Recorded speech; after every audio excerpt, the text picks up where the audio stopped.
I was young, there was a particular, this is probably like anytime anyone asks me what one of my more negative experience. When I was a kid, I had an entity that would follow me, essentially. And it's almost like, and that's another thing that all of my closest medium friends have had in common, is there's like one guy or one thing that just latches on when they're young, and they are waiting for an opportunity to either get something from you or takes, you know what I mean? There's just some kind of weird, sick connection that happens sometimes between an entity and a young medium.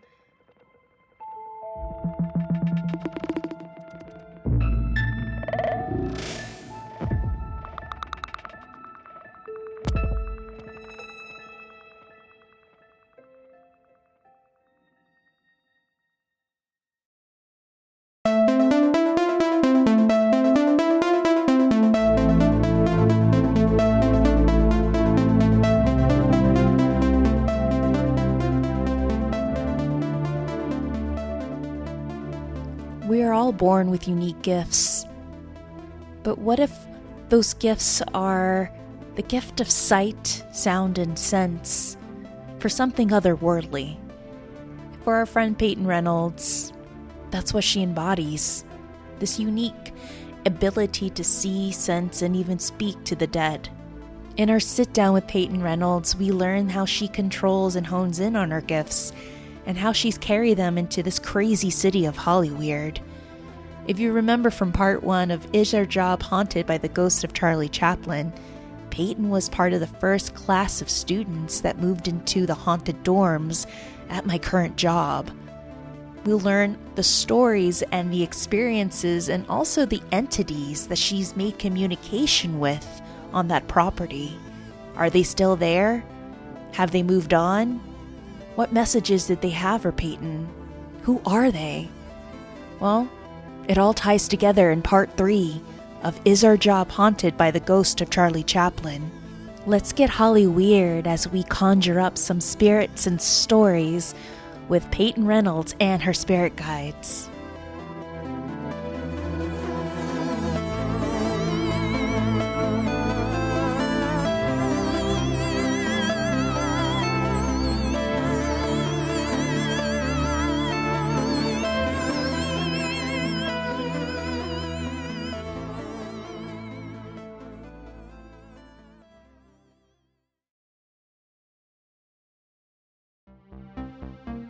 The episode and interview you're about to listen to was recorded via Skype, so please pardon any in and out sounds, muffs, or any glitches that you might hear during this recording. Now, let's get Hollyweird. Hey boo, hey guys, welcome back to Hollyweird Paranormal. We have a great treat. If you guys have not listened to any of the Is Our Job Haunted by the Ghost of Charlie Chaplin, then stop this episode and listen and get caught up to those episodes because you're in for a big surprise. So in the first episode, I want to say back in 2018, we sat down with a student, Katie McFarland, who was an RA. I know we miss our Katie, who was an RA at the dormitories of our job. Well, now Bryce's former job. And we've been hearing a lot of circulations of ghost stories going around campus. And it turned out it not only happened to one student, but it happened to this entire class of 2018. And we have one of the alumni from the class of 2018. We have Peyton Reynolds. Hi. Peyton is an actress. She is also a former alumni of our job. And also she has a very unique and very special gift. And it's pretty much, Peyton, I guess you can say, like, you see dead people, right? Yeah, essentially that's what it comes down to. It's funny because people are always like, what do you call yourself? And it's like, I don't know, really. Like, you know, it's You're just like, the way it is. Yeah. Label of that. Yeah, exactly. But yeah, definitely, like, I'd say also just basically like an empath kind of a gift, or just kind of knowing what people sometimes are feeling or thinking to a degree where it's almost like I can hear it. Obviously, well, not for me. I don't like hear straight words often, but it's just kind of like a connection. You just sense people in a certain kind of level, if that makes sense. Oh, absolutely. You're Yeah. kind of like, I would describe you as a Swiss Army knife of psychics and Yeah, mediums. exactly. I love that. I'm gonna steal that. Go right ahead. Yeah. But you encompass every path, like you're empathic, and you're also you have one of the clairs, like you're clairaudient, clairsentient, clairvoyant. Yeah, so you embody a lot of little gifts that, a lot of us do carry, but, we're not too open, or it's not that strong, unlike other people. Right. So, Peyton, let's just jump into it.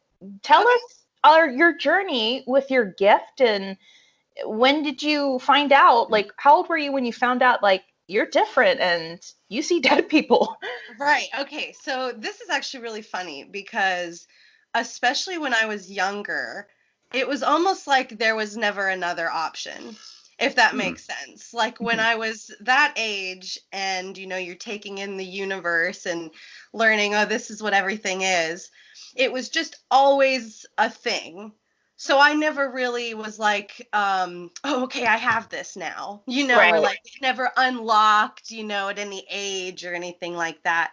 I'd say maybe when I was like, I always feel like I always say everything happened when I was 4, but I'll pretend it was when I was 4. I was very young. And I remember my uncle had recently passed away. Oh. And like I never really had a good relation. Well, I never really knew him, and I had heard that he had a lot of problem with alcohol and things like that. Like he was kind of an angrier guy, at least at the time of his death. And I remember I was I was asleep on the couch in the living room, and I think that was when I had my first auditory experience where I just full out heard someone speaking that wasn't there, essentially. And that is interesting too, because there are times every spirit at every different moment either has an ability to manifest to a certain degree. They basically can be in control of how much they let you see, so that's how you become startled, things like that. Even when you know what's going on, you might not feel something there, and then you just hear a little voice go through, and then it's gone. You know what I mean? So things can happen very quick like that. That was my first experience with that. But as a child, even at the very beginning of my memories, I remember certain things being there, when I'm alone, and me just feeling like a presence or like something either soothing or scary and things like that. And every medium I speak to has a similar experience with their youth, where it was just like an omnipresence almost. You're never really alone when you're young. Of course. Yeah, exactly. Because especially like as you grow and as you start to develop your gifts, and you do kind of become aware of, oh, this isn't like, not everybody has this or does it to this degree. You kind of have to put things on lock. You have to kind of like take control and wrangle them a little bit, because you have to live your life. You know what I mean? You have to go on and, be able to have a conversation with someone and, not be in pain all the time. Like, there's a lot to it. So for sure, that's the hardest part, I'd say. And then when you're an adult and, you've done that for long enough, it's pretty easy. There are times, because you're more mature, and you've known how to strengthen your ability and to hone in. And when you're a child, you're like a sponge, and you have no control.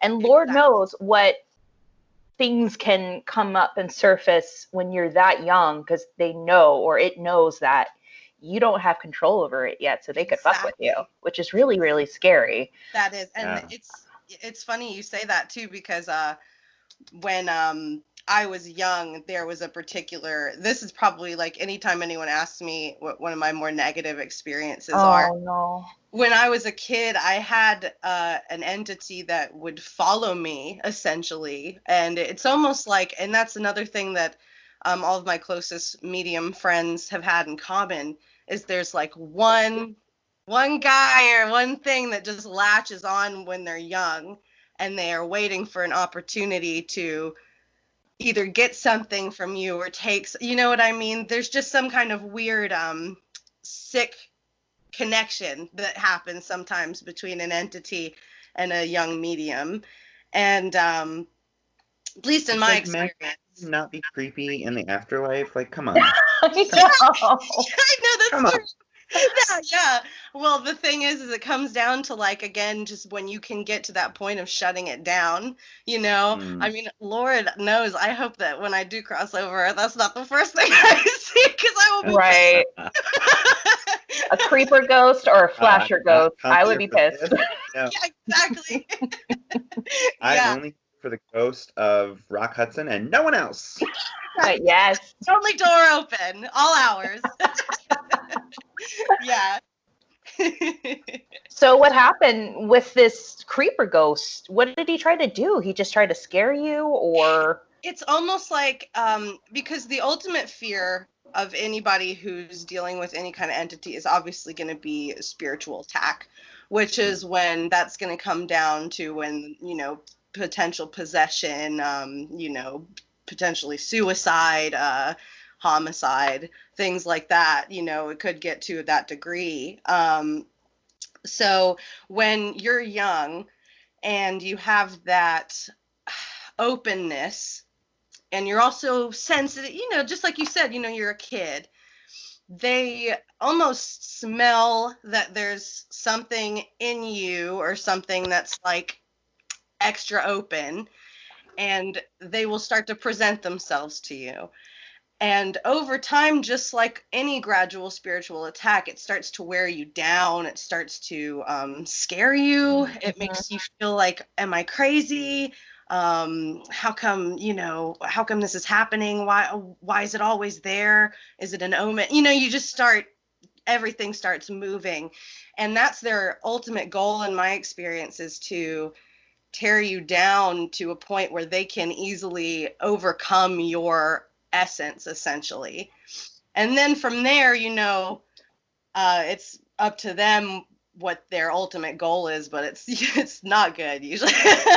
So so that's something I've noticed has happened with a lot of my medium friends also, is that's something you kind of had extra as a kid. And then ultimately, I remember maybe when I was a teenager, that got really to a point where I was like, I have to stop this. It was really starting to get bad, because, you know, that it just, every time something in your actual life is happening, they hone in on it. You know, it's just of course, when you're a teenager, you're going like, through exactly your hormones, your puberty, you know. Yeah, exactly. And just like hating life, like the ultimate angst. You know, it's so easy to give into that when you're going through all that, and then you have this thing that's always scaring you. You don't feel safe.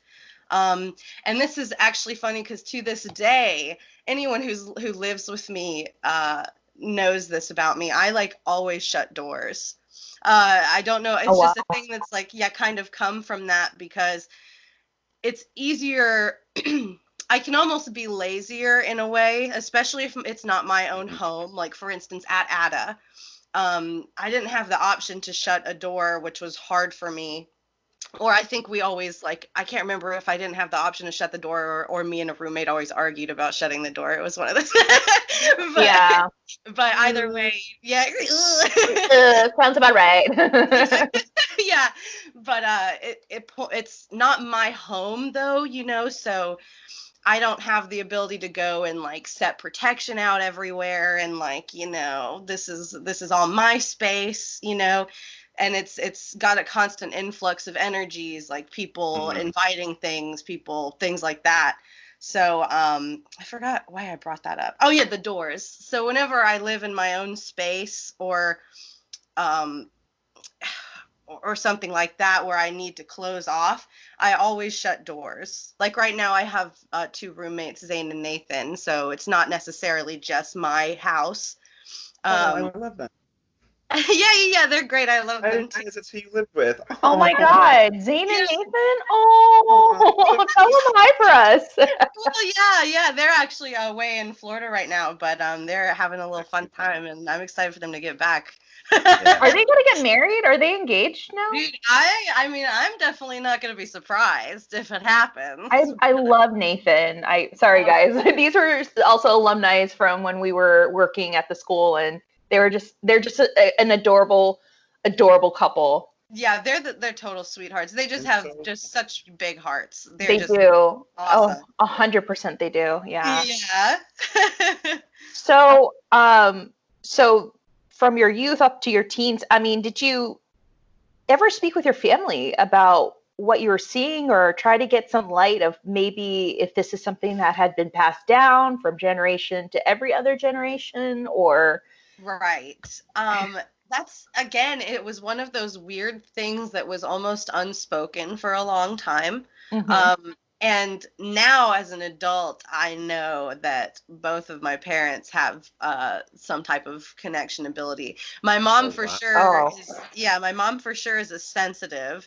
And my dad, actually, I'm learning more, I guess what people would consider witchcraft now is things he likes to do, like communing with nature and, like just weird things that I'm like, are you doing witchcraft right now? And I didn't know for like all these, Yeah. But that's how it is. Like so many things, like because we've sort of gone past like a post early 90s witchcraft phase where like, it's not The Craft, it's not Buffy, and like, don't get me wrong, I love those. Oh yeah. So much upset. But now, like, as someone who was raised so like afraid of witchcraft, and then in talking with our friend Zachariah the Witch, like so many things that you just do that like you would consider like tradition, or like you label them as like safer, more like PC terms, is witchcraft. Like every new year I always have like a bonfire, and I guess you would call it set intention or like reflect on the past year. I do the same thing with my birthday and like reflect on the past year and like burn something. Hi, what do you think that is? Like, what do you think you're doing? Like, just don't know to label it things.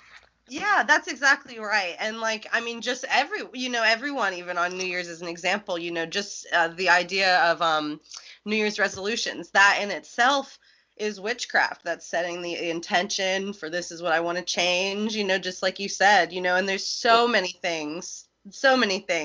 Oh yeah, even singing happy birthday is considered like witchcraft. Exactly. Oh yeah. Yeah, so it turned out that like, I didn't know it at the time because especially in society, you're so disillusioned into like, well, that's a storybook. That's not real, witchcraft is nothing. And so you're like, you find other ways of doing it because it's something that lives in you. Just like acting, like they always talk about it. It's something you can't get away from. There's just this thing inside you that's like there, and it's going to manifest itself one way or another, whether you're acting or not, And it's the same thing with, I think with like magic and mediumship and just that connection with the universe in a way. Because even just that desire we have in us to connect with nature and just to, breathe in the air and just, anything like that, that's just that's the part of us that is that way. You know what I mean? There was one moment, going back to your question, when I was in 6th grade, my mom and I went on the North Carolina battleship. She was like a chaperone with like a school trip. And there was this really weird guy. This is like... Oh, no. No, that was fun. Okay. Anytime you start with there was this weird guy, it's like, oh, no. There's a weird dude. It's going to be some weird creeper energy right here. Yeah. But it was like classic because, you know, a bunch of sixth graders were like, oh, this guy, he's like, you know, making fun of him and stuff. And he was talking about the history of the land and like the battles and, you know, the blood in the land, things like that. And he like probably was like missing an eye, you know, like he just was those guys. Sure, yeah, peg leg. Not really, but. And he stopped us, like me and my mom, at the end of the thing, and everyone was kind of ahead. And he was like, you guys both have something about you. I can smell it on you. It was like talking about, it was right out of a horror movie. It was so funny. But we both, like, instead of, you know, usually your instinct would be like, okay, yeah, well, all right, nice meeting you. We both were like vibing with this guy, you know, even though he might have looked scary and this and that. We were both like, yeah, there's something going on. And anyways, that was the first time we went on the boat.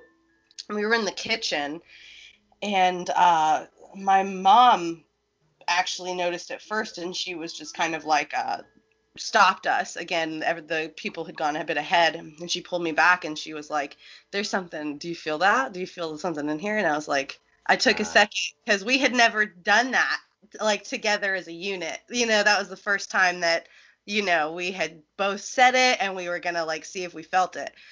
And I did. I started to feel it, and then I started to not manifest, but I saw the chef sitting at the table, and then he was quickly up and by, like, the pots and pans. It was just, like, basically seeing images suddenly when I zoned into it.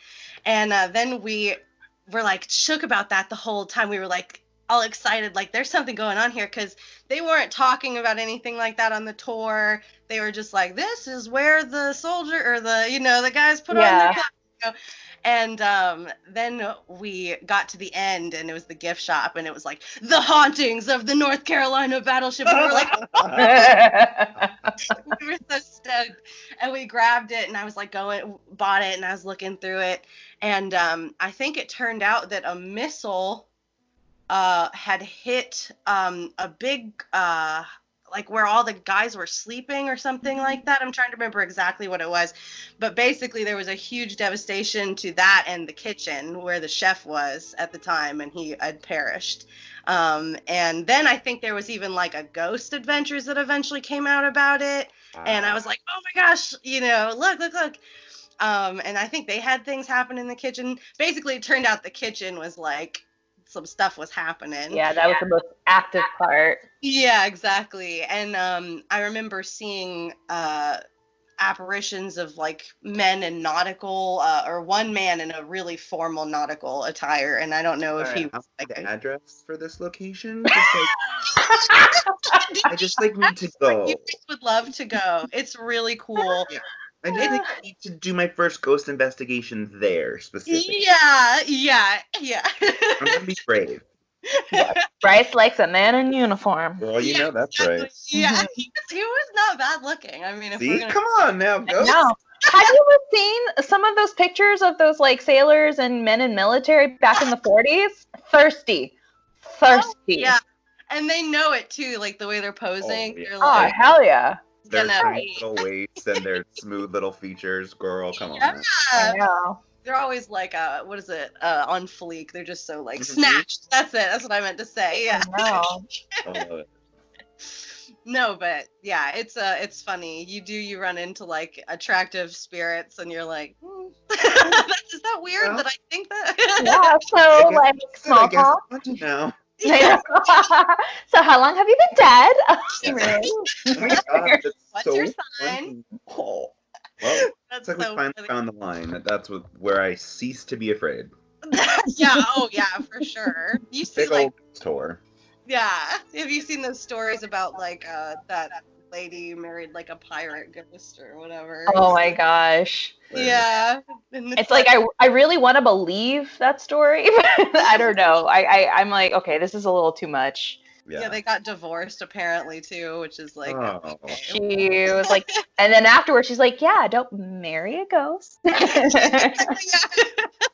She's like, I tried it. Don't recommend. I don't recommend that. Yeah. Well, and that's Girl. something kind of off of that, though. It's so interesting, like, the difference in experience, like, you were just kind of talking about it, but, like, the difference in experience when you have support around you and when you can like corroborate and confirm, like with your mom, with like other you were talking about, like that is such a game changer, so that you're not having to like walk the path alone.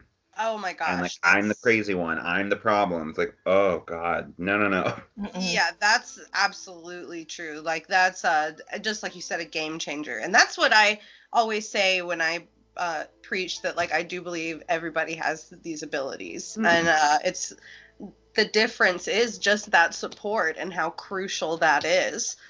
Just going back to like, you know, like we said before, you know, people being like, oh, witchcraft's, you know, a storybook, you know, it's the same thing, you know, oh, there's no, you don't have an imaginary friend, or like, you know, you're just imagining things. There are no monsters in the closet. That one fucked me up as a kid. I'm sorry if I'm not allowed to say. No. Oh, you come to You had a monster in your closet for realsies? Yeah, that's the thing, is it's not like they're literally in the closet, but things, they are scary. You know what I mean? And you'll have a door open or like something creaked and you'll be like, you know, there's something actually there or standing over your parent's shoulder, you know, and they're like, no, there's no monster here, you know, and it's like, okay, you know. Actually, just because that made me immediately think of this. One story I have, this is actually probably the point I was talking about in terms of that one entity that followed me around all the time. This was the deal breaker.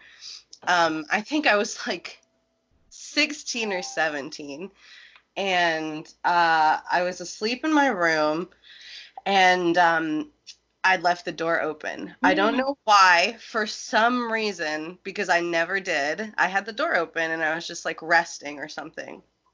Suddenly, my uncle, who I always feel a connection with, I never met him. My other uncle, not the one I spoke about before. Sure. He had passed when he was like 18 in some tragic thing. I never met him, but I've always felt some kind of spiritual connection with him. And I started to see him above me. It was everything went fuzzy, and then that was disorienting in itself because that's not a common thing for me. And then there was like this white shape above me, and it started to lower. And at this point, it was almost like what people would probably think is sleep paralysis, but I was not asleep. Like I had never gone to sleep. I started to realize that, like, oh, I am held down. There's like an oppressive thing here. Oh, no. And I was like, well, what is this? You know, this is my uncle. Like, what's happening?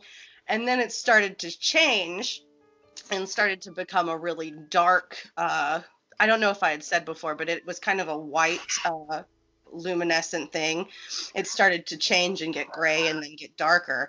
And then I started to recognize the energy of that entity that I was talking about. And I was held down and I just started screaming, which I don't usually do. Usually when I have a negative experience with the spirit, I just deal with it. And I'm like, well, okay, I'm going to address this. I'm going to not address it, whatever I need to do. But in this particular time, because this entity has such a way with me, they get to know you in such a dark way. It's like they're so frightened. No. Yeah, exactly. And, you know, like I said, I was 16 or 17 too. I wasn't like a kid. And I started just screaming for help. And my brother ran in first. And I was just like, it's got me. I was saying, like, it's got me. Like, I need help. And I started to kind of try to relax and just gain composure. And at that point, I think he had ran for my mom. And I started to just be like, I need to like rebuke her. Like, she's got to be gone. Like, I got to get rid of her right now. And I just was able to get the momentum and the courage in that moment to get my strength back. But then once she was gone, it was like, I was so scared. I was like, I don't want to do that again. Oh my God. I'm like done with this lady. I say lady, she's an entity, but she often appeared to me as a woman. That's why I say that. Oh, wow. I was going to say, I thought. Yeah, just some old lady. No way. Yeah, but so I was just like so done.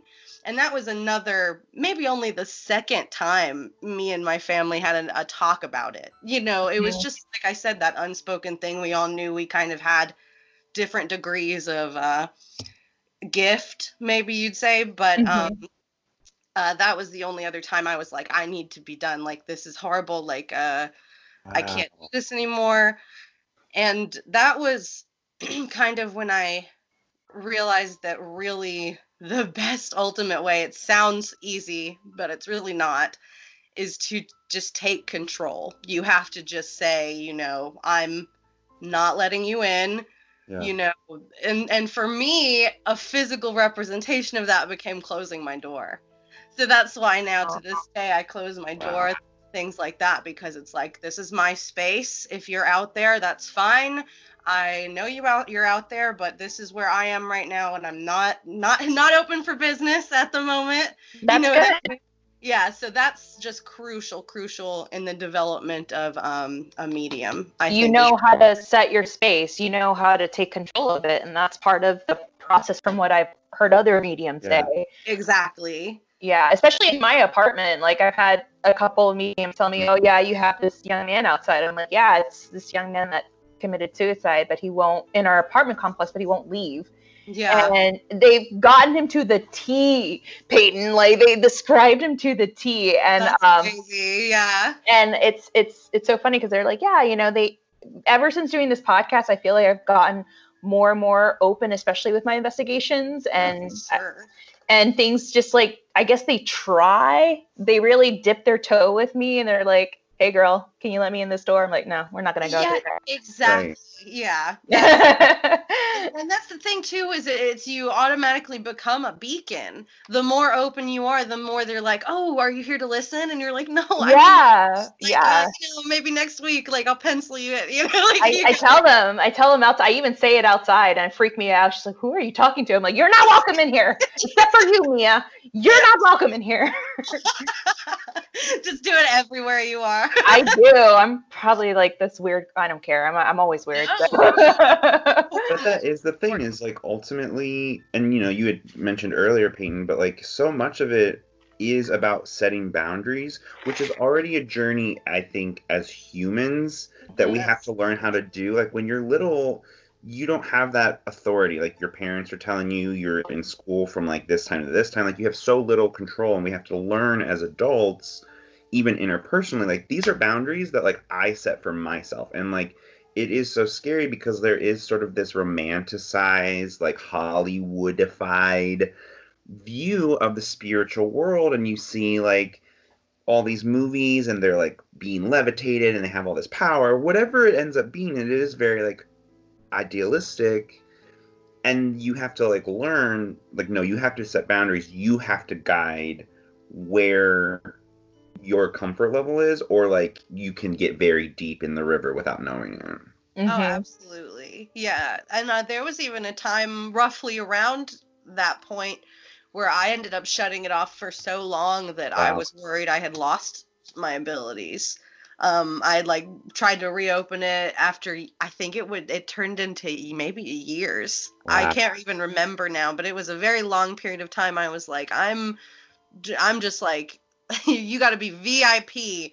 Like, I'm not talking to anybody. Mm-hmm. And I ended up feeling kind of like empty. Like I talked about before, there's something that, you just kind of have to let out. And I was like, okay, I think I'm ready. I'm going to dip my toes back. I'm going to start to like, reopen and things like that. And that was really hard. I had a really hard time getting back into the flow after having it shut off for so long, which was something I didn't anticipate happening for me. But fortunately, I'd say after working on it again, it, came back even more so, even stronger, where I had more control, just by, I guess, playing with those levels. Sure. Maybe that's how that happened. But I'm grateful. I was really worried. It felt weird just being like, why can't I do these things that I used to be able to do, this and that. Like when I was younger, I could see auras really easily. And that was something I just couldn't do at all anymore. I could like kind of get an idea of it, but like I couldn't see it, it wasn't the way it was. And I was like, did I grow out of it? Did I like miss my chant, but fortunately that wasn't the case. And, now I've got good control and things like that. I don't remember why I said that, why I brought that up, but that's that. No, it's really cool that you even brought up like auras, because we had Callie on a while ago, and when she was young, she even shared the same story. She would tell her aunt, I would see color. Yeah. I would see a lot of color, and she would always see color purple, and I would say, oh yeah, that's the highest chakra, like in the 7 chakras, that's your third eye technically. Right. So that's the highest like kind of form of color of your chakra, but that's really cool that you see a lot of that. So yeah, when you see technically the dead or these otherworldly beings, like how do they appear to you? Do they appear to you like in a human like form or shadow or mist? It's kind of varies on each individual spirit.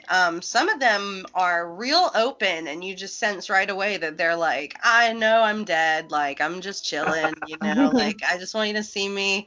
Here's what happened to me if you're interested, but if not, I'm just gonna like go roam around this room for a while. Yeah. And there are some that have like a youthful shyness to them.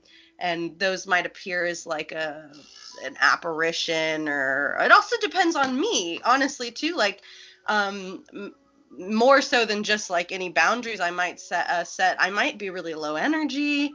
I might only have energy enough to barely keep myself awake. And then, it's kind of like peters in and out, or it's even so simple as just, oh, I know something's here. I can't see it, but I'm for sure there's something here. Maybe like, then you talk about the things you can pick up on, so that's kind of a thing. I've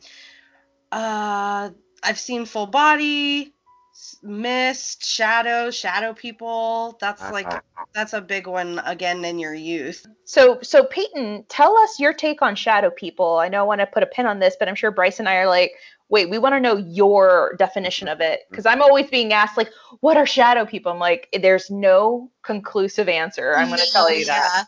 That's what's so tricky about it, because they're constantly on that line of, did I just actually see that? And that's the whole thing about it, is it's like everyone wants to go, oh, I'm sure I just saw something. Like, I'm sure it's not really there. That's just the line. Everyone jumps there first, either because they're too afraid to admit that maybe it really was something, or they're just, non-believers or whatever it might be. Right. But definitely, in my experience, I've run into a lot of shadow people. It's just an easy way for them to appear, I feel. But oftentimes, also in my experience, I have not run into any positive shadow figures.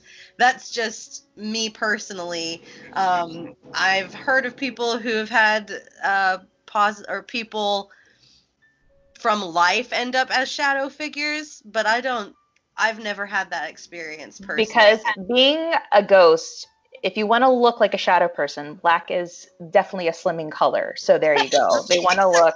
That's why I wear black all the time. Yeah. I mean, seriously, come on. I'm just planning for my future. That's how you know you're real Californian, is when you wear black, no matter how hot it gets. You're like, and? Yeah, exactly.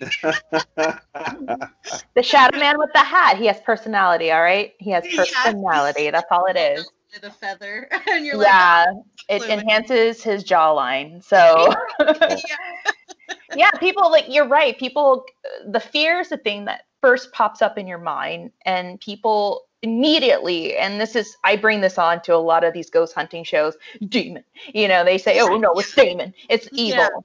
And I would always ask them, well, what did this thing do to you? It just stood there, and then it disappeared. I'm like, oh yeah, exactly.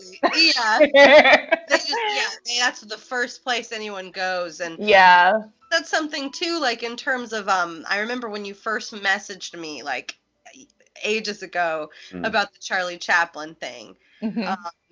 And you asked me, I think just flat out, like, is Charlie Chaplin haunting the school?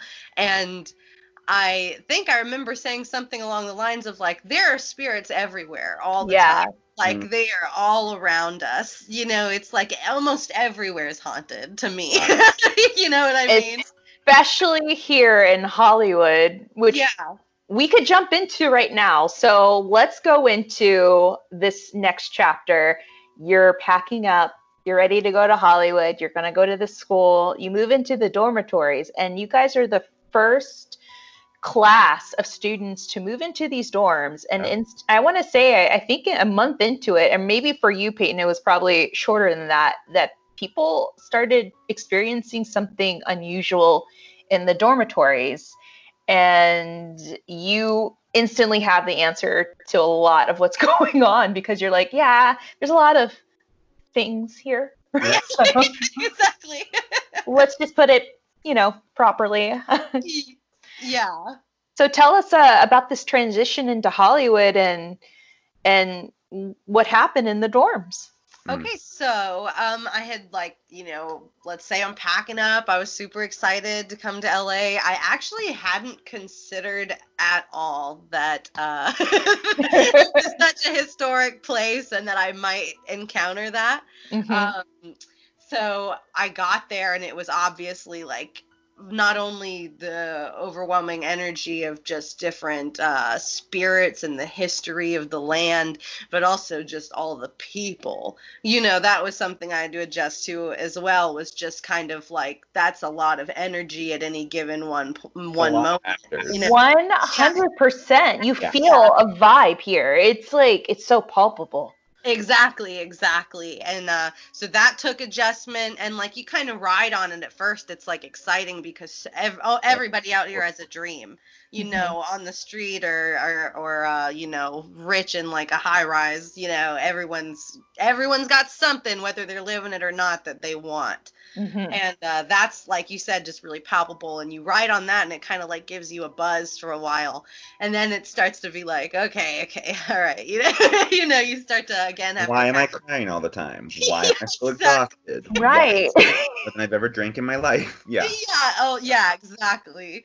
And then when I arrived on campus, the first thing I noticed, actually, I didn't notice it so specifically in the dorms, but I just noticed it in the buildings. Like, every building I went into, I felt a different, like, oh, that's the thing. You know what I mean? Right. Everyone had their own energy to it. And, I'd see apparitions cutting through, feel just general, like, oh, okay, there's a couple things going on here. And the garage, I almost always had some kind of interaction in the garage. Oh, great. Yeah. Sorry. Was it on the last level of the garage where the gym is, right? Is that where you're talking about, or is it I of course, definitely had it there. That's begging to, like, for that. But then also just the other floor on the way, like, going to the dorms, from class to the dorms. I had a lot of experiences there too. Most of mine were with the security guard. Sorry. Similar experiences. Yeah, that's like a different kind of experience, I think. Oh, yeah. And his pants. Those pants, girl. You know how I feel about those pants. I'm going to time out here. He looking really good. He's been buffing up, just an FYI. I'm going to have to come visit. Yeah, definitely go say hi to him. He's there. I always make it an effort to say hi and just admire. All the way around. Yeah, dang. Yeah, I didn't know. He can rescue me if I'm being haunted. Imagine if this whole time it just turned out he was a ghost. Like, wait, what security guard? Turns into a Lifetime movie. I was haunted by the ghost security guard. Exactly. I'd be into it. It'd be fine. So you move in and you start noticing instantly a lot of energy. So a lot of this is like visiting. It's just beings or these energies that are just kind of passing by the building, or is it stuff that's been kind of like settled there? Again, that's kind of one of those things that's tailored individually to the Okay. spirit. I have found in my time as an actress, I have found that like oftentimes, and I'm not trying to freak you out, of course, but like oftentimes like costume shops Yes. and prop rooms, things like that, because they see an item and it's a trigger and they're like, oh, this, reminds me of this, or, you know what I'm saying? Mhm. That was true of the theater that I used to work at in Indiana as well. That was one of the first things I noticed, the similarities between like the school and almost all theaters in general is like places that are sort of the late night Yeah, gatekeeper kind of totally. shops. So much Totally. activity. Yeah, absolutely. I've found that in like any tech kind of areas, catwalks, stages in general, or theaters, in my experience, are often haunted by somebody. And like, a spirit doesn't need to have died in a place to inhabit it. And I think Right. that's kind of a common misconception. Is I think a lot of the times people assume, where's the body then? Like where did he die? And it's like, no, he just was roaming around. He found something here he liked, and now this is where he hangs out. You know what I mean? It's just like it's very similar to just human life. It's just Right. where and you might notice them there more frequently because their energy is stronger when they're around things that they're enticed by or excited by. Right. So that's why it may seem that a spirit is staying in one location sometimes when they're not. Of course, there are definitely situations where spirits are trapped or stuck or don't know they're dead, things like that. Mhm. And that's, all individual, again, situations. So when you kind of mentioned it briefly, but so you kind of are just starting at the school and you're kind of noticing these more like general area type things. Yeah. Do you find that you just became more aware of the layers and the activity, or do you think that it was like ramping up as like more people kind of started to pour in? I'd say it was pouring is the perfect word.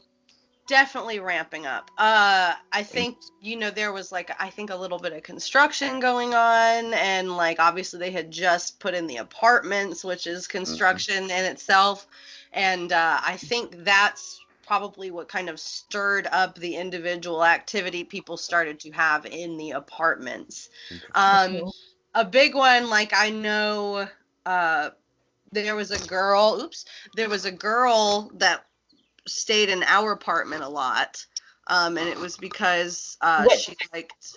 What number? What was your apartment again? Was it 101 or was it 302? Oh my gosh, I have no idea. I'm so sorry. I have no idea. The apartments. It was like, oh my gosh, second floor. Okay. If here are the steps. All right. I just wanted to know to see if I could correlate which apartment kind of correlates with the new class that experienced a lot of things. Oh, so. yeah, that'd be interesting to find out. Yeah. It's like, okay, so here's the laundry room, and then there was like one room which was the boys, and then our room, Mm-hmm. And then I think the elevator. Okay. So, if that's helpful, I think it might have been 311, or I'm just like totally like just like out of nowhere, but I think that was it. Mm-hmm. But there was a girl there, and she particularly liked a lot of the clothes my roommates had. Like she stole Teresa's shoes a couple times and things like that. And I thought it was funny because I think it was like Teresa and I were laughing because I think don't mean this in a bad way at all, but I guess Teresa has like a larger shoe size. And we were thinking it was funny because I was like, oh, she loves these shoes because she can't find shoes in her size. And she was so excited that these are hers. How funny. Now, My God. She just kind of like her shoes would move around. As soon as I told Teresa, she was so funny. She was like, well, she can have them. I don't want them then. Like, get them out of here. It's so funny that you say that, because the girls, the new class in 101, are experiencing a lot of things going missing. Yeah. And they have, is it the little girl that you've been seeing in the dormitories? Is that her, or is it another entity? I wouldn't be surprised at all if that was her, because she was very klepto. That's the one. Like, even my assistant in my shop has to keep tabs on her things, and Rissa's like, I have to wear my jewelry because it's my favorite pieces of jewelry. They have sentimental value to it, and if I put it down, it's going to go missing. A lot of girls in 101 have been experiencing a lot of jewelry in particular, and stones going missing. Jewelry. Hello. Seriously. So that's absolutely, like, from what I got to know of her, because I saw her a lot at the time. Very much materialistic, very much like any little item she likes or just grabs onto, she's just like, I want, that's mine now. It's like, I would in West Hollywood, it's fine. Yeah, and I wouldn't be surprised at all if that was her, or if it got worse too. Mm-hmm. Yeah, because she, when I was there, she was very shy at the time. She was very like, because so many new people suddenly, and she's like, I don't know how I feel about this. Very insecure, soft energy. Right. And so she'd like steal, a couple things, steal things in secret.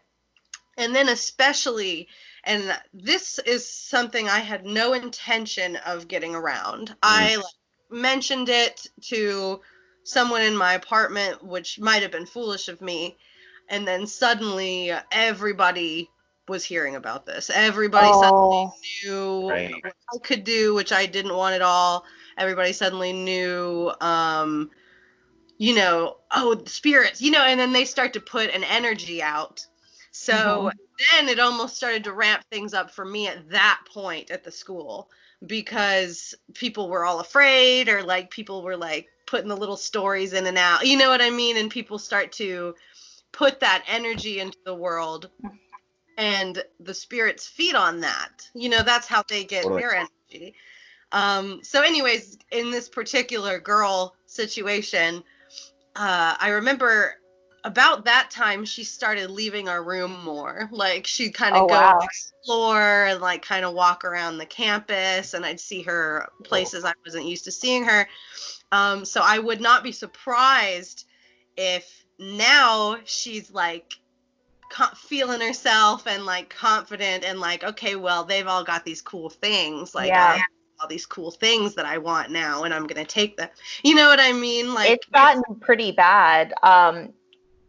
I mean, the girls are like, they're hiding their things now from her, or they're wearing them and they're going to bed with these bracelets and rings on, because they're like, literally, even the one that is a non-believer, she's like, I just have to figure out a way not to have it like go missing again. Like, what's so funny is, as soon as you said that, I had such a sense of she loves that.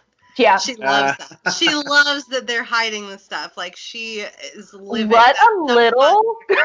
Yeah, that makes it even more fun. Is she the young one that, according to Rissa, who embodies your same gifts as well, there's two of them that live in 101, and I feel like it's the magnet because of their gifts. They're attracting all this energy, but Rissa picked up that she is a girl that most likely lived around Los Angeles. She may have drowned, is what she's getting, or had gotten, and she just is attracted. That's funny to me, because when we were in the apartment, we started having a lot of issues with our water. Our shower stopped, had a lot of problems, and we started getting mold. I know there was a mold problem, but ours was like water mold. It started to happen on the ceiling, and I remember for no reason saying, "Oh, that's her." I didn't I didn't think it. It just came out. I was like, "That's her doing that." You know what I mean? I just had a feeling about her just having some type of asphyxiation, or what am I trying to say? What's the word? Affliction. Well, she's obsessed with water, liked water a lot. Yeah. Liked it, but like honed in on it a lot, if that makes sense. Okay. So that could be her. What was her age when you were there? Like, she was youthful. I thought she was older. I thought she was like maybe 14. yeah. But I could have been mixing them up, the spirits. Yeah. That That's sounds the thing. about right. There's so little that's tangible. Like everything is like painting with finger paint, not like a fine pencil. And so often I feel it's like, well, I'm getting this kind of sense. It's probably Exactly. ballpark. And like something that you had said earlier that like I just realized was like one of my own biases is like I just assumed all spirits always died in the location that they are. Yeah, it's like it makes sense. But it's just so insane because like there's so many things like Tammie we talked about like, oh, it's weird we haven't found anyone that like in this area kind of matches this description, but it's like she just came here. And like I think about when I was like 12 to 14 and I acted like a straight up 8-year-old. Like yeah. And have like a youthful energy or an old soul. Like those are things that we attribute to humans, and that doesn't stop just because like they are now stealing our jewelry. Like exactly. And like the thing too with her is like I said, she was such a soft spirit, like you said. I never saw her as a full apparition. Interesting. She was always just like a presence that I was like, she's there right now. I can tell that she's standing there. I can't see her, but she's there. Wow. And so that's totally possible too. I could be misaging her in that way, because to me, she was a very like, with her material things, that's why I got kind of a teen vibe. Totally. She's very like, I want to be pretty, like I want to wear you know what I'm talking about? Yes. But that could easily have been a younger girl wanting to dress up, easily could have translated to that as well. That is so funny. She has a daughter who's I think 5 or 6, and I'm straight up convinced she's 45. Like when she looks at you, you're like, where did this 45-year-old come from? And how are you and like even if you're like really looking at her age, she looks like an 8 or 9-year-old. She's just really tall for her age. She's 5. Yeah. So it's just like one of those things where again, it's not like we have the answer lens. Like, well, I know exactly what this is. Like, exactly. But the vibe of her and what I remember so distinctly, it sounds very much like it could be the same girl. I think it is. Yeah. It sounds like she's just starting to kind of get confident. I bet if I returned now, maybe I would see a full apparition of her. Potentially it's up to her, really. But like she was, even when I was there, I could sense her growth, and her kind of that is so crazy. Oh my, I'm sorry, I'm getting goosebumps. Like you. No, you're fine. Yeah. Because Rissa is saying when I did the investigation in the dormitory, like there was something there in that room with us, and it was tapping and communicating with us. When you said she likes to get ready, Rissa and the girls would get ready to go out, and this entity of the little girl or the girl would always be there getting ready with them. And she said something that like really struck a chord with me. She's like, she's here because she died young and she's living, I guess, what could have been her teenage college life. That's absolutely the same. That's absolutely. Wow. I'm like, I'm shook because I didn't see the investigation that you're talking about. Oh yeah, we recorded it and we have it on our second or third installment of Is Our Job Haunted? But yeah, it was just everything that she's saying and you're saying so correlate. You even have a story. I remember Katie was telling us the story about the Hannah Montana song popping up while you guys were getting ready. Oh yeah, I forgot about it. It is my favorite story because the way Katie told it, it was just hilarious. It's just like you guys were listening to like Halsey or something, and it was like it was just like it was a total switch. I forgot about that because that was one of those moments I was like, wow, she is like giving us a show right now, because it's so funny too, because when I'll like sense a spirit, and then they do something like that, they're such showmen. Like it's so funny to me how some of them just love it. They love all the little reactions. They love to be like, and even if they don't I don't know. There's just something about it. They like that, because even when I'm familiar with the spirit, they'll catch me off guard. And I think it's just because they like that vibe, But I remember, I'm remembering it now.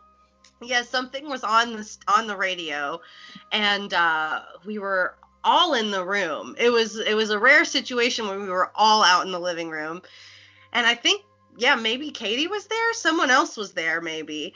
And suddenly, yeah, it changed, and I forgot it was Hannah Montana, but it was definitely like I knew it was. I don't think it was like the theme to her show. It was just like her song, I think. Mm-hmm. And it was crazy. It flipped on, and then they turned it off, and it came back on, if I remember correctly. It was. I don't know if that's what Katie said, because I really can't remember well, but I remember that was crazy when it happened. Everyone ran out of the room. I love it. Yeah. Oh my goodness. Maybe you can refresh. Yeah, so you guys were getting ready. You're about to go out in the town, and there was like music playing in the background. You guys were dancing, singing, getting ready, and then out of nowhere, it started playing a Hannah Montana song, and Katie said that the speaker was connected to the Bluetooth to someone else's phone. That's right. It was a Bluetooth weird thing. That's right. And what was weird is that this girl was like, Katie was like, oh my God, so-and-so, you have this on your playlist? And she says, I don't have that song. I don't have it downloaded. I've never had the song on my phone. That was crazy. I remember that. That was, I'm upset I'd forgot about that, because that's like one of the coolest things that's ever happened. Yeah. And then was so weird. And then you're like sitting quietly in the corner, like putting on your blush. And Katie's looking at you, and she's like, oh, what is it? And you're like, it's a girl. All their heads are just like immediately like, who's doing this? Like, give me the answer. Yeah. And then I guess the girl spirit got embarrassed. She was like, oh, that wasn't cool. Like, I'm not cool. Yeah. Oh yeah, maybe so. I would have been like, homie, let me make you a playlist of music to listen to now. Yeah. I guess the girls would always blast Mamma Mia. And she loved Mamma Mia. I guess she likes that like kind of bubblegummy like popping music. Yeah, exactly. Taylor Swift. Yeah, play some Cheetah Girls or something. I don't know. Exactly. Yeah, but oh, sorry, go ahead. Oh no, you go right ahead. I was just gonna say, I'm glad you reminded me about that. That was a crazy thing. My favorite story out of the whole like group of stories that came out of there was the Hannah Montana story. I can't and then Katie also brought up a very, very intense and scary experience that her and Andrew had in his apartment. And then we had it captured by another student who had taken a picture of the shadow man. Really? So picture. Yeah, they caught the picture of the shadow man. I think it was your year. But Lysander, I think that was his name. Lysander took a picture of it. He was like, I felt like someone was outside of my apartment, and I took this picture of my balcony, and you can clearly see the shadow man sitting or standing. I think it was his reflection inside the apartment with Lysander, but it's on our Instagram, guys. You can go and see it. You might have to scroll down a few. It's definitely something interesting that he picked up, but there was this shadow entity that was no bueno, and I don't know if you remember that one. Yeah, I was actually going to say, I remember in the dorms, the two most frequent entities that I did like see to a certain degree were the girl, because she'd be around me a lot, because she liked the clothes, like I said. And then there was an oppressive male spirit on the opposite side of the apartments. Yes. Which was, I like 303, like I think that's what it was. And like around where Kieran and Reese and all them were living. Mm-hmm. And I remember they came and asked me about it because they heard about like the girl and all this, and they were like, we think there's like maybe something in here. And I remember going over, and they had like several spirits. There was one that was like just a chill dude. And then there was sorry. That sounds like the type of energy Kieran and Reese would have had around them. Yeah, it's not funny. I didn't Like, even think about that. The chill surfer ghost. Yeah, man. Yeah. Beer in the corner. Popping a beer. Do you really need to go to class? Have a brewski. But then there was another one that I would have described as a shadowy presence. It was a large man. Those kind of spirits, to me, it didn't feel demonic, but it did feel like a very oppressive, dark human spirit. Wow. It felt to me that maybe it was someone who was abusive in life, domineering, aggressive in life, who was getting darker as time went on in the afterlife, if that makes sense. Wow. No, it sounds like it makes sense, because it seemed like the more the students were there, the more aggressive he became and more visible to them. Yeah, was not a fan of people, especially young people. And that's so weird, because there's a bunch of young people in this dormitory. And I remember Katie told me of this one specific dorm with girls that had a background of sexual and physical abuse in their past. So he festered and fed off of them. And that sucks. Yeah, and I think there was an issue. I don't know if you heard of the story of the doorbell, but something happened around 3 a.m. One of the apartments, because the way the dorms are laid out, like none of them have doorbells. And this one apartment, they put a doorbell in just, I guess, to control whoever was coming in and out of their apartment. Yeah. And they put this ringer on, and for some reason between like 2 and 4, the doorbell would go off, and they thought, oh, someone's playing a trick on us. Open the door, no one's there. They're like, oh, someone's really playing a trick on us. And then one girl's decided, I'm going to look through the peephole. I'm going to stand here and see who it is. The doorbell goes off like minutes after she's like standing there looking through the peephole. No one's behind the door. And I think one of the girls starts to say, hey, Charlie, if that's you, can you ring the doorbell? And the doorbell rang again, like right after that command. No. So, but but the other girl felt like, one of the girls that was there witnessing it, she's like, I just have this feeling it's not him. I just feel like it's something that wants to be him, so we could trust it. But classic too. That's like so classic. Like yeah. It's funny because like I know the way I talk about it is like I see that all the time. Mm-hmm. It's a negative entity that tries to parade itself as a deceased loved one, a child, a spirit, yourself, like it's that's the tactic. They're such infiltrators, negative spirits. That's the whole goal, and to do that, if they need to get close to you first, they'll do that. You know what I mean? And in terms of that oppressive spirit, going back to him being an abuser in life, I almost feel, and it's just something I pick up on now a little bit, but I would not be safe to say this 100% till I was like at the school of feeling him again.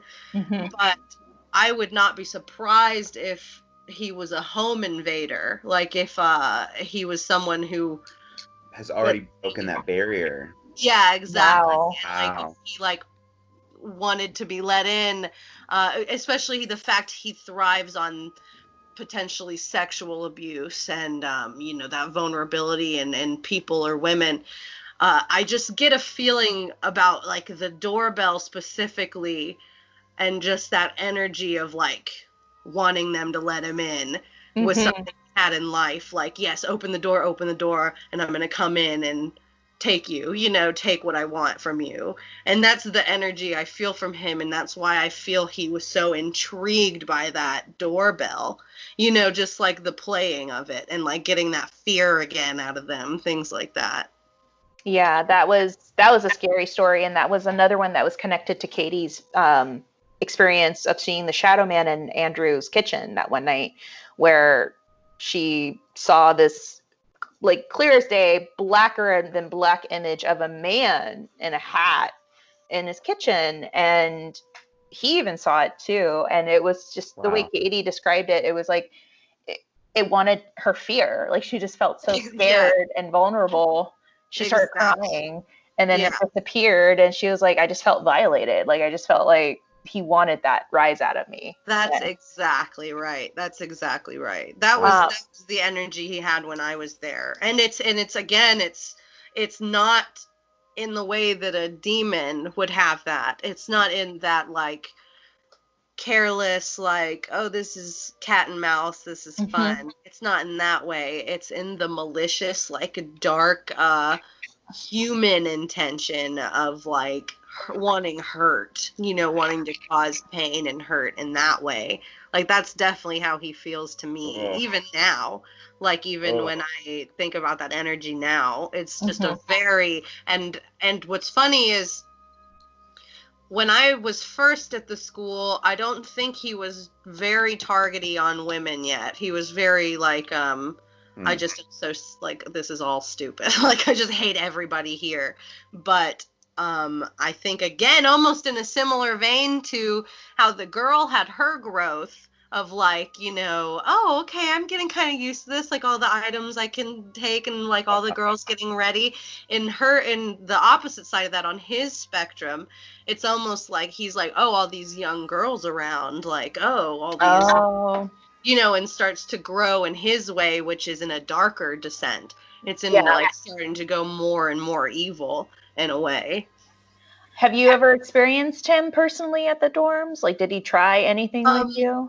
I experienced oppression from him, and like again, also that feeling of like vulnerability and like someone's like watching me, like there'd be times I wouldn't want to like undress, things like that. Like you kind of feel like he's like hanging out.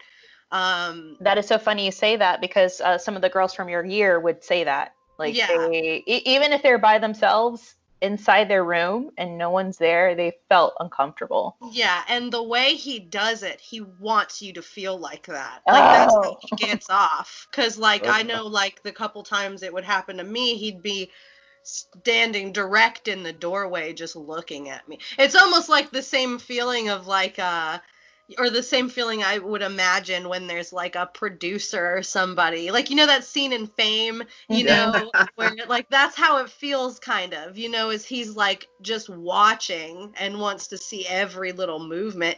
And you're like, me, like, I don't like this. So man, Fame called a lot of things out that are definitely made visible now, like extremely visible now. But I was told this by Jeff. I don't know if you remember Jeff Steele from that class. Yeah, I think so. But we were doing a fitting. We were doing a fitting with him, and someone mentioned during the fitting in front of him about what was going on, and he was like, "Oh, we're talking about ghosts. I'm all about it. I have a lot of stories."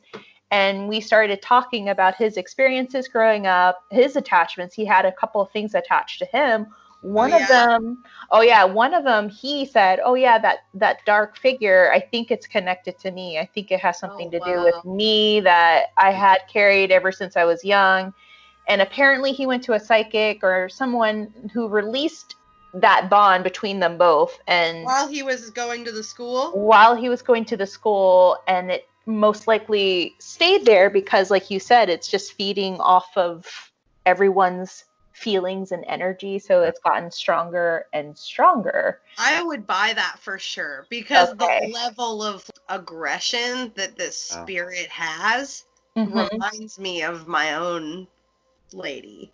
The just the level of malintent. So is he a medium, or is he just like a sensitive, or just like He's very sensitive. He's very, very sensitive. I think he has a gift. I really do, because it's been passed down from his grandfather to him. Yeah, so probably. And I think, he's also one that he had a lot of issues like mentally.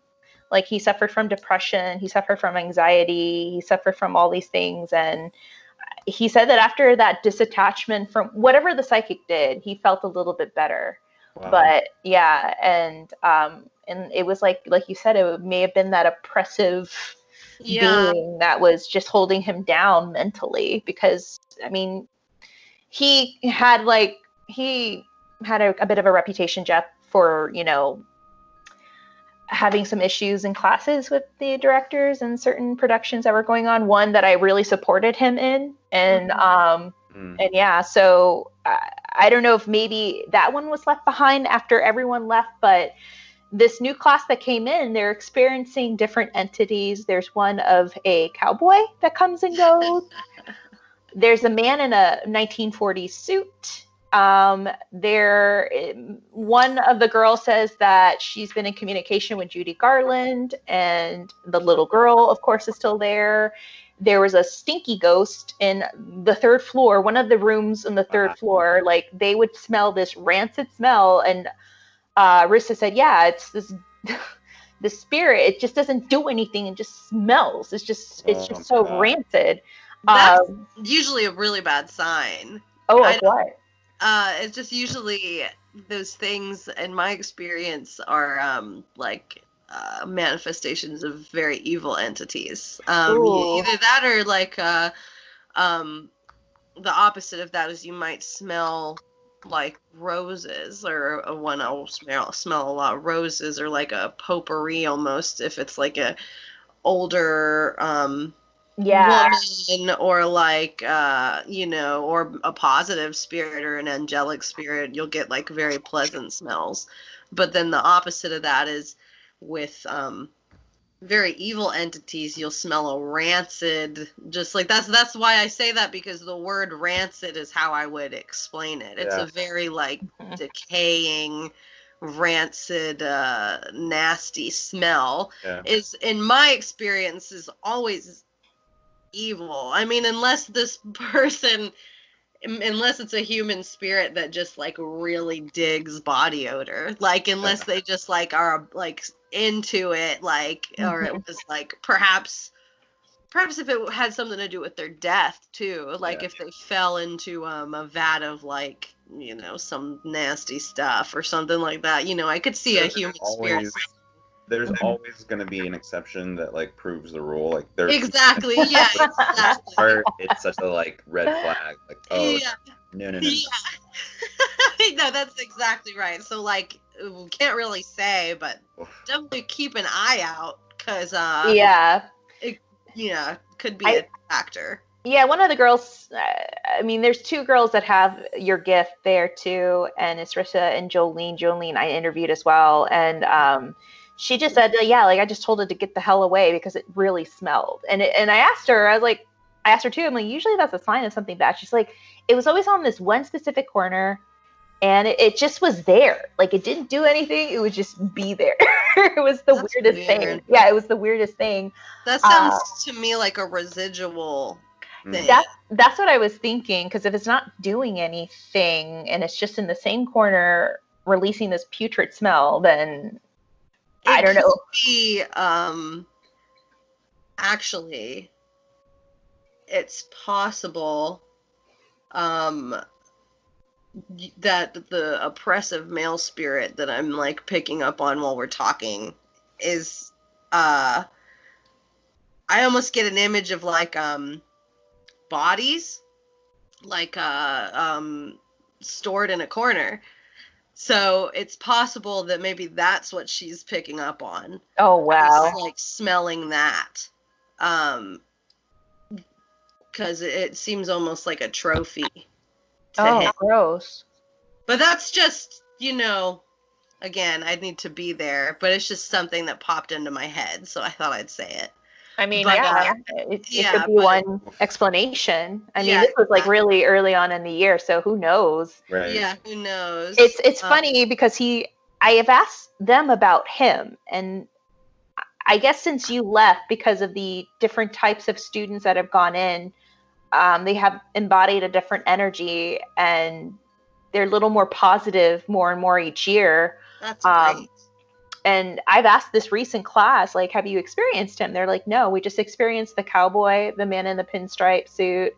And there's a woman in 101 that is not oppressive, but she's very intimidating, apparently. Like, she stands in the threshold between the two rooms by the bathroom that separates the suite. I don't know if you remember the layout, but there's like that little hallway that goes into your bedrooms, and then in that hallway is the bathroom. Yeah.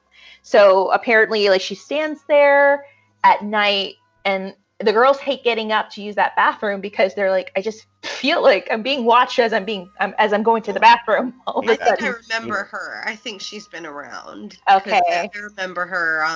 She's like, also, yeah, like you said, very neutral, but like, she doesn't have any bad intentions or good intentions, but she's just like, wants her space. Like, very like stern. Yes. Yeah. That's what Rissa said. It's very, she's like, she's not bad. She hasn't pushed us, but it's just like, you get this feeling like, what are you doing? What are you doing? Yeah, exactly. Like, you feel like you're intruding. You're intruding on her, and Rissa's like, I need a pee. Like, move out the way. But she's chill. She didn't speak or anything to me, but I saw her a few times. And it was that kind of energy that you're describing. Wow. Have you seen or felt anything in the prop or the costume shop while being there? Yeah, going back to what I said before, like the prop, costume, theater, like those, there's always hot spots. Like the black box rooms, that whole floor is very like active, but I never felt anything negative down there. Again, it was always just a lot, just a lot, because I think it's almost like a store for spirits. You know what I mean? Well, that's where they do the film and the summer classes, and it gets really intense there, especially when they do, like, there's an instructor that does the film scenes, and he does a lot of intensive scenes. Mm-hmm. And I've had actors, like, I had this one actor during this was last year in the summer. Like, we had to tell him to get out of the floor because he went a little too Daniel Day-Lewis, but rehearsing a scene, and he started punching a table and yelling and screaming, and Mercy, the prop director, and I come out, we're like, what the hell is going on? And I was like, bro, are you okay? Oh, I'm just rehearsing getting into it. I'm like, can you not do that? Can you not do that? This is for a scene. Like, don't break our table. Like, yeah. We're like, can you do it without just, like, destroying our property? Yeah. And he turns around and he was like, whatever. I'm like, no. We're going to go talk to the summer director right now, because this shouldn't be happening. You shouldn't be taught to be doing that. But I could see how that energy can attract a lot of beings. Exactly. And that's so funny that you say that, because Jolene has picked up on, she said, a black mist around that area that she's never felt or seen before anywhere on the campus, but it was just in that area.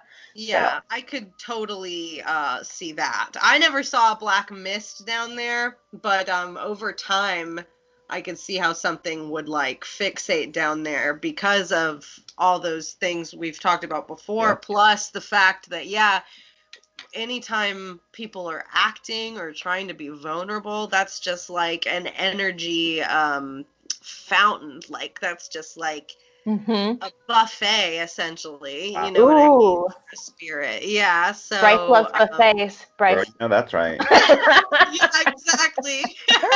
Okay. I want to know, have you seen anything in my costume shop there, or felt anything when we were doing fittings with you? I'm trying to think.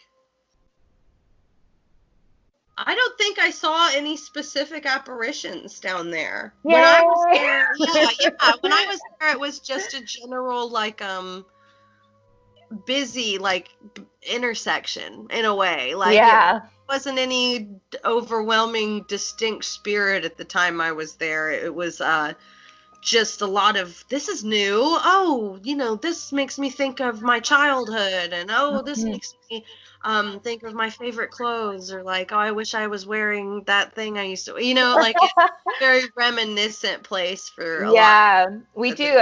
I buy a lot of vintage pieces. Like, part of my awesome job is going shopping, because you know how it is. Like, it's so accelerated. I don't know how it's going to be after this pandemic, but I get a lot of old pieces, brooches, purses, suits. And one of the girls that I recently interviewed, like 6 months ago, she was like, I keep on hearing someone in this aisle, Tammie, you have a suit. And I'm like, that is so funny you say that, because I just bought this 1960s men's tailored suit. And it had the man's, like, I think his initials embroidered in it. Oh, wow. And she's like, yeah, his name is Oliver, and he's here, and he's just like looking through the aisle. So if you feel someone around, like, it's just him looking through the clothes. It's so funny. They really do, like, they really do just exist. Like, it's so many people want, these stories, and like, oh, what did they do, but it's like, he's just hanging out. Like, he's just over there, just he's chill. Yeah, I tried to set the space too. Like, I just try to make it like a comfortable space as possible. And now they always appreciate that too. Like, they really do, because I know like Catalina, I don't know if you remember her. Yeah. She has she collects items. Like, she just like has a lot of very old items in her apartment that she's found or collected. And whenever I go over to her apartment, I always am just like, wow, like, there's so much attachment here. It's just crazy. Like, it's like everybody just picked their favorite item, and they're like, I'm living this now. It's powerful. And it's not, again, like, not a bad thing. And her spirits, the spirits that attach to her items, all are so grateful. They all, like, adore her and are so thankful to her for, like, providing these items that they adore, that they just like connect with. Yeah, exactly. And that's why there's so much down there activity just like flowing down in the costume shop for me, is because there's just so many different objects that people are like zoning in on, you know what I mean? There's just a lot of that, loving an object and just wanting to attach to it. Wow. That's awesome. Well, I'm glad to hear that. Yeah, definitely. You can work in peace. Oh, I'm fine. Like, I tell whatever's there, like, hey guys, I'm here. Good morning. This is what I started talking to Oliver. I'm like, Oliver, this is what's going on. There's a pandemic, so you're gonna have to deal with me. Let's watch. I'm gonna work on some masks. We're gonna watch some Netflix. All right. So I like the vibe of Oliver. I haven't met him, but I like the vibe. Yeah.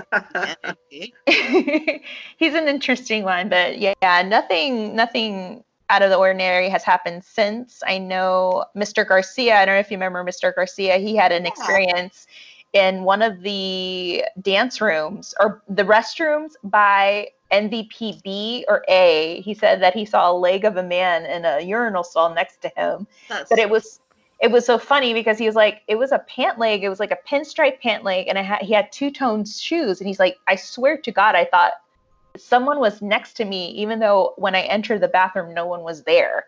That's funny. That's crazy. Yeah. And apparently there is something in that stall and those restrooms in NVP A and B. Are you talking about by, oh my gosh. Like the dance studios and the musical theater. Yeah, yes. Every time I go in there, every time, for Tell sure. me, before I go in, tell me what you felt in there so I could compare it to this story. I couldn't even like give a specific. I just know every time I went in there, it was that feeling of like, there is something in here, you know, and it never wanted me to see it fully to a degree. I think one time I saw a fleeting shadow in the mirror behind me. I think I saw that one time, but that was as much as I ever got as far as physical apparition in that bathroom. But that hallway and every time in that bathroom, there is just something. I wonder if it's a portal, or I'm wondering if it's Brennan, if you know what I mean, because that woman has a lot of like mental That's things. true. And I don't know if she has gone through a lot, unfortunately. Yeah. And like a lot. And she's also survived cancer. So I don't know if it's attracted to her and what they're feeding off of her, if it's a portal, but it's always that restroom or those restrooms. And that's so funny that you said that there's something there, because even people that don't have your gift, the students that would go in there, they hate being in there. They say that feeling. It's a very distinct feeling in that bathroom. And that's what I mean. Like, I didn't see anything specific, but it's just like, you go in there and there's just an essence in the place that you're just like, And they say, I think the new one that has surfaced is, I keep on hearing a woman crying in the bathroom, and I would walk in and no one's there, because you see all the doors to the stalls open. They go in there and they do their business, and she's like, and one of the students like, I'm in mid pee and I'm hearing someone in the stall next to me cry, like they're crying. Well, also, excuse me, that bathroom lends itself to sorrow. That bathroom is the perfect place to go if you want to go cry in a bathroom in the Of course. You know what I mean? Like, it's in the back. It's in the back. Mr. Hart has definitely caused a lot of those students to cry in that bathroom. You grow up, he's like, you're not talented and everything you're doing is Disney magic and you're just weeping. Like, it's it's just tough love. It's just so funny. It is true, because like every time I would go use the bathroom on the second floor in the next building, in the administration building, like in the very beginning of fall semester, you get those couple of fall students crying in there because they are told that they have a lot of work to do. Exactly. They're not the most talented ones, so exactly. Second year breakdown that everyone has. So multiple times. It might not all get it at the same time, but everyone has the second year breakdown, and it is visceral, and it is visceral. It won't happen to me 2 weeks later. You're like, devastating. Very devastating. That bathroom, like, totally, it almost like calls you to it. Okay? You know what I mean? Like, it's so true. It's very true. I do have a question for you, if you don't mind me asking. I have an investigation this Friday. One of the girls that attends the academy, they live in an apartment. I want to say it's off of Hollywood and Highland? But their apartment's right across from the mall, from the Hollywood and Highland Mall. Okay. And they're experiencing, the girl that's living there, they're experiencing things going missing, things being thrown at them, the bed shaking while they're sleeping, and shadow figures. So I don't know if it's possible, if I may ask you, what to expect when I go in and interview her and do a walkthrough in her apartment. So first thing I'm going to say there, especially if you're noticing yourself being more open, is you need to take protection and set protection in place. I'm sure you already do a lot of that since you're familiar with investigation. Yeah. It sounds like number one to me, because like, it's funny, like every now and then you'll, like when we've been talking today, you'll tell me a story and I'll hear like one or two things and I'm like, oh, red flag. Or like, there's like, I'm like, that's bad news. I have not had any positive bed shakers. That's not a good thing. That's usually not a great sign. I'm on Hinge, so. So I definitely take some protection there.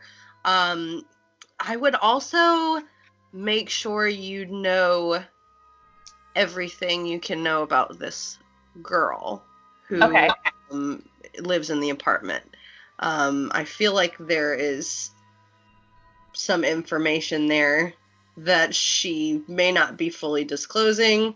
That she feels is not vital to this investigation, but that actually is hugely vital to this investigation. Wow. That's just something I've just felt maybe just now, but like, just be aware of that.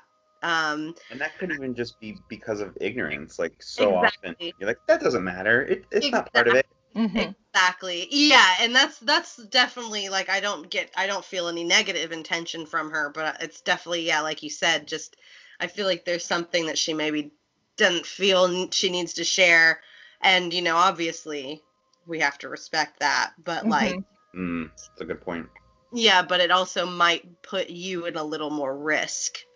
So again, just go in full guns up, protection ready.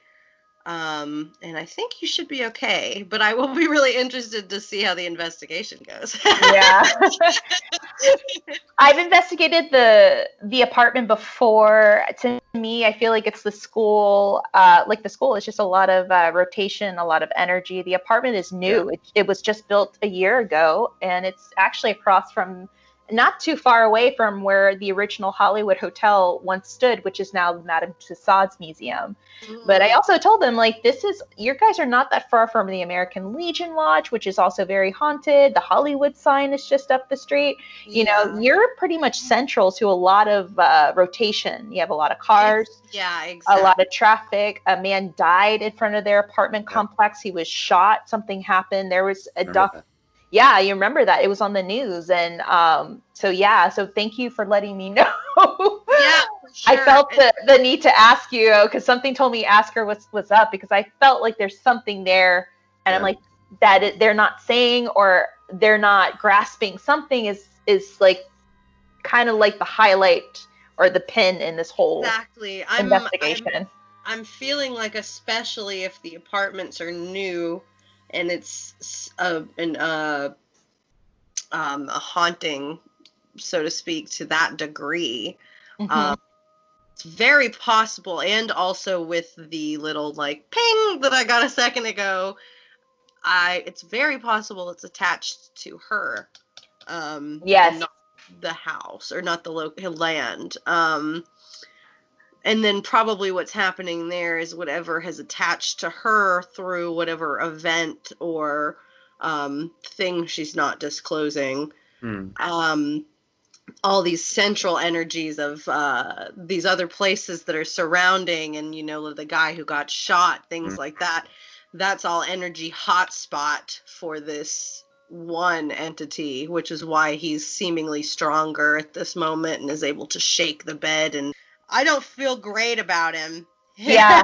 I definitely. He's also he's a creeper one. I feel, and I told him, like, he's the one that's doing all this, and I feel like you guys are someone's not telling me something of why he's attracted to you specifically, you guys. I think that's so interesting to me that you felt that, because the way, like, when I get little, like, I guess you'd call them premonitions, I always feel so hokey about using words like that, but like, if that's what you call it, like just a minute ago when we were talking, and a couple times we've been talking, I've had a few of those in relation to the spirits we've been talking about.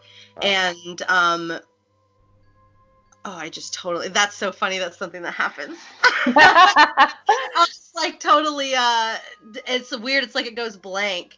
But yeah, in terms of like those little moments when you first asked me that question, I had that very distinct, like I said, feeling there's something that like you said, that there's something missing, something she's not telling you. And unfortunately, I think that thing is very traumatic, and I think that trauma has resulted in this attachment, which she needs to know. I suggest maybe, if you don't want to push her to tell you whatever the thing is, I would just do my best to emphasize how important that is. Okay. She'll know. Even if she doesn't want to say, like, oh yeah, that thing happened to me.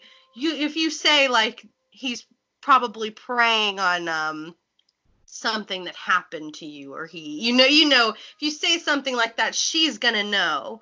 It's gonna be the first thing that'll pop in her head, and she'll be aware of. But I totally agree. I think there's something that's crucial information that she's not comfortable sharing, or maybe is ignorant in being relevant. And and he is living for that.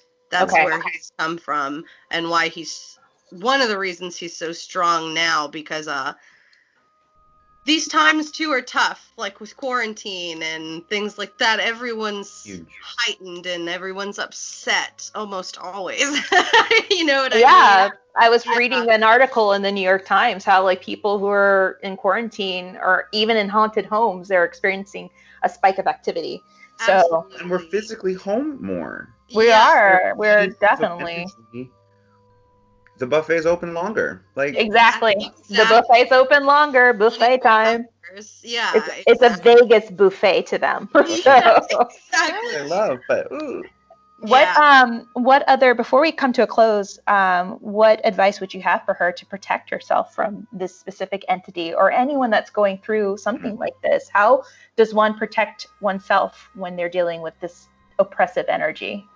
So, number one is taking control. Number one is you have got to fight them back.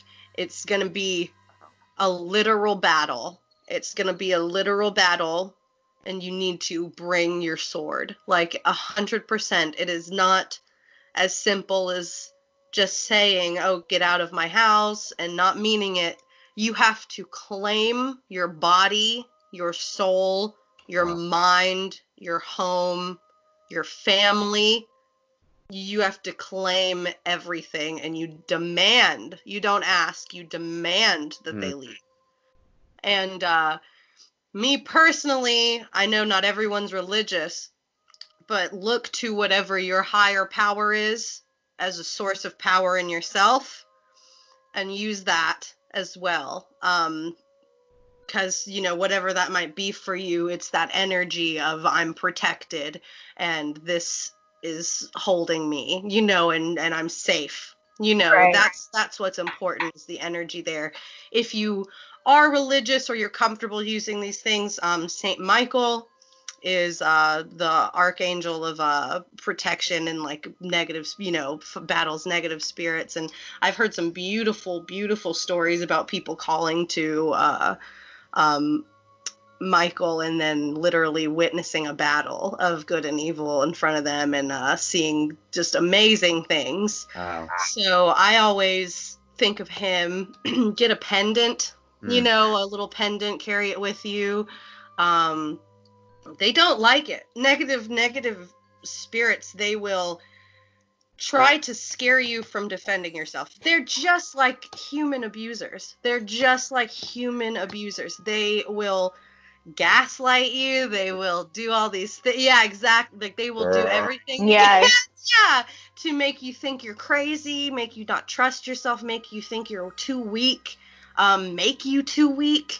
They will do everything they can, whether it's hurting something close to you, anything. They will try to tear you down, and you just have to rise above it, and you have to fight them, and you have to take your power.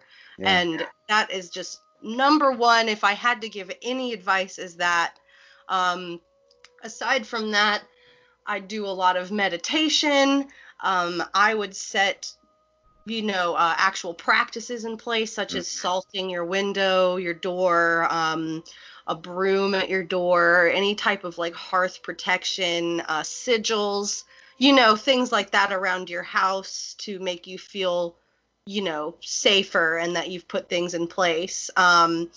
There's debate on it right now in terms of potentially being cultural appropriation, but I would do some type of smoke cleansing, whatever you feel comfortable. I'm not into gatekeeping, so I feel that if you feel good about using sage, then use sage. I think that's, I don't think anyone would take that away from you. So I say use whatever you feel smoke-wise or cleansing-wise is good for you, and that makes you feel strong. Do a nice cleansing, cleanse yourself, take a nice bath or a shower, and just envision all of these negativities melting off of you. It's almost like a really advanced version of self-care. Yeah. You know what I mean, it's true. Yeah, I mean that's what a lot of brujeria is involved. Like you do Exactly. like the mopping of the floor with rosemary and lavender to cleanse it all out. Like you're brushing it all out, Yeah. and that's 100% true. And that's so funny you said that. I gave him black salt, which is cauldron salt, and that's what I use because a lot of people are, oh, what's black salt? And I learned from a workshop like black salt's actually very powerful. I put it on my doorways of my apartment. I gave him a bag of it. And some Palo Santo and some manzanilla, and they're like, oh, that's a calming herb. I'm like, yeah, you need to drink it because whatever mindset you're in right now is absorbing whatever's out there into this apartment. Exactly. Especially with this particular case, it's so attached to her mental state. Yeah. And that's why it's coming and going and then strong sometimes and then not there and then strong, you know, it's because the first time I interviewed her, I felt it. Like I felt like there's something else that's not there because the other girls have claimed their stance. And now that one of them is not there, she's the stronger energy, she's not there, I feel like she's more vulnerable. And I noticed this because a couple of days ago, she was like, Tammie, last night my bed shook. I was by myself. My bed was shaking, like someone was shaking my bed. And I was like, all right, well, you know, I could come over. I could interview you. We could have Rissa on Skype and we could do a walkthrough again. But I need to sit down and fully interview her and not just interview the experiences. But I really need to dig deeper. I feel like, like you said, like there's something there. And I feel it. And it's always just with her. Always with her. Yeah. And it's possible that this thing wasn't always attached, but then, like you said, it's possible that she just had something prayable that he could just latch onto and you know, oppress her with. Wow. You know, because that's what they look for. It's just like the lady I had in my youth and young adulthood. You know, there's just they smell something. It's very predatory. They smell something in you. If you're empty, then they can feed on that. But if you're full, if you're fully like controlled, and which is, you know, an eternal struggle and journey. It's not like you ever arrive at that destination. But like if you're weak, it's easier for them. If you're like strong, then you are in control. Absolutely. Right. And like, don't get me wrong. There are times when it's going to be hard, no matter what, no matter how strong you are. There are some very strong attachments, and if the entity, especially a demonic entity, they are experts at taking a strong person and making them as weak as anybody could be. Wow. You know, and then it only takes a second for you to lose sight, and then that's when you start looking into maybe having to take other methods, you know, into consideration to solve those things. But hopefully it won't come to that with this. I feel like it's good. I feel that there are good things coming from the fact that you guys know about this and that she's reaching out. And I feel like that's good. Oh. So you'd be surprised. We get people who email us. I think they really think we're like an investigation professional. So cool.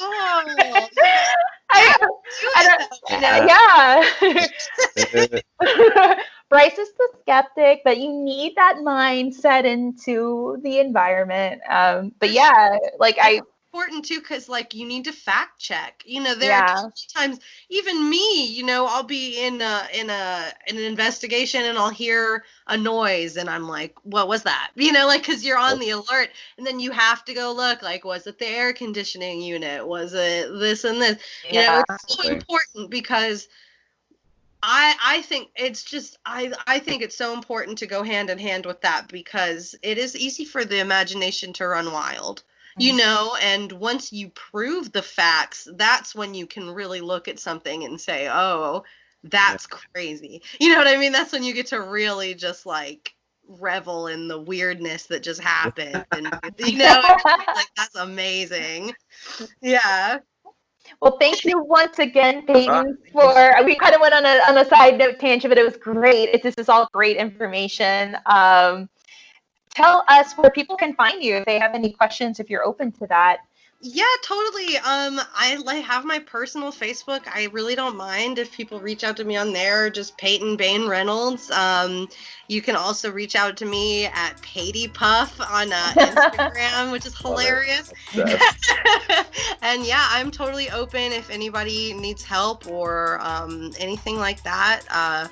If I feel a connection, especially to the email or to whatever the particular story is, I'll definitely reach out back to them. And thank you guys just so much for having me. I really appreciate it. Thank you for being so patient with me.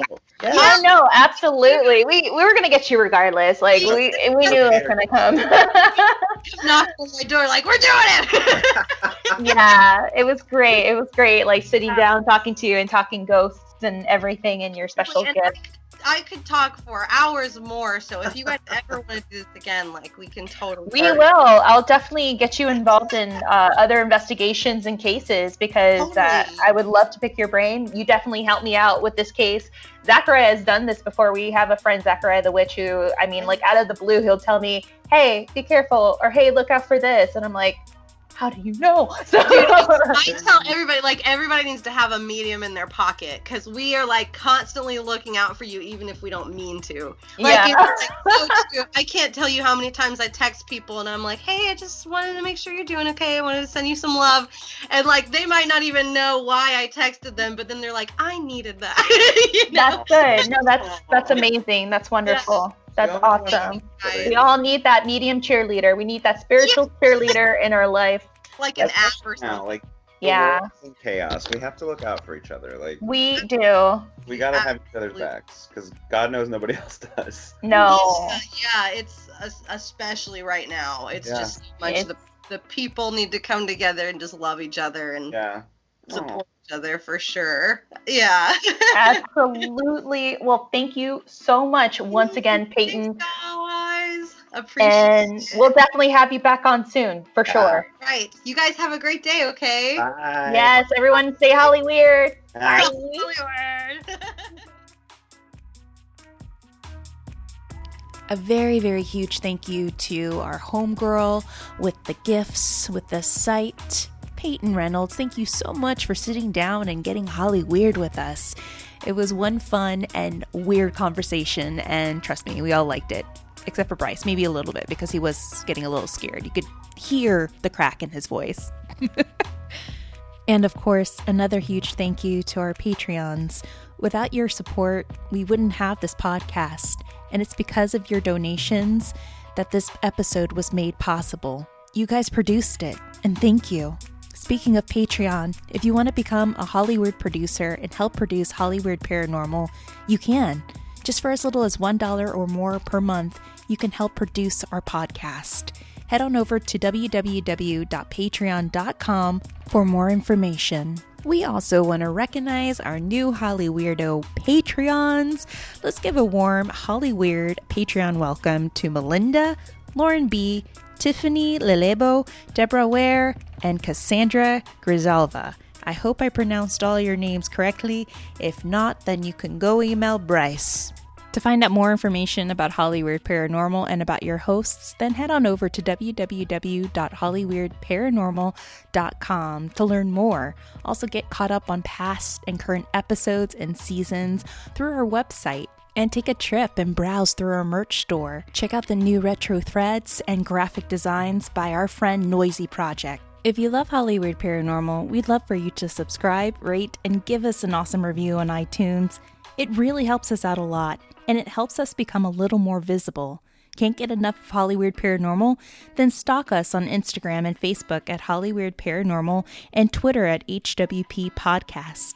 Have a story that you're dying to share, no pun intended, then email us at hollyweirdparanormal@gmail.com. Want to hear more Hollyweird Paranormal? Well, you can. You can catch up on our past and current episodes and seasons on Blueberry.net, Apple Podcasts, Google Podcasts, Android, Stitcher, Google Play, CastBox, Player FM, and Spotify. We're everywhere. Till next time, friends, always remember that there's light behind the darkness. Take care of one another, be kind to each other, and most of all, take care of yourselves. Stay healthy, stay safe, and most of all, friends, stay Holly weird. Till next time, we'll leave you with the rest of the song Rooftop by Clueless Kid.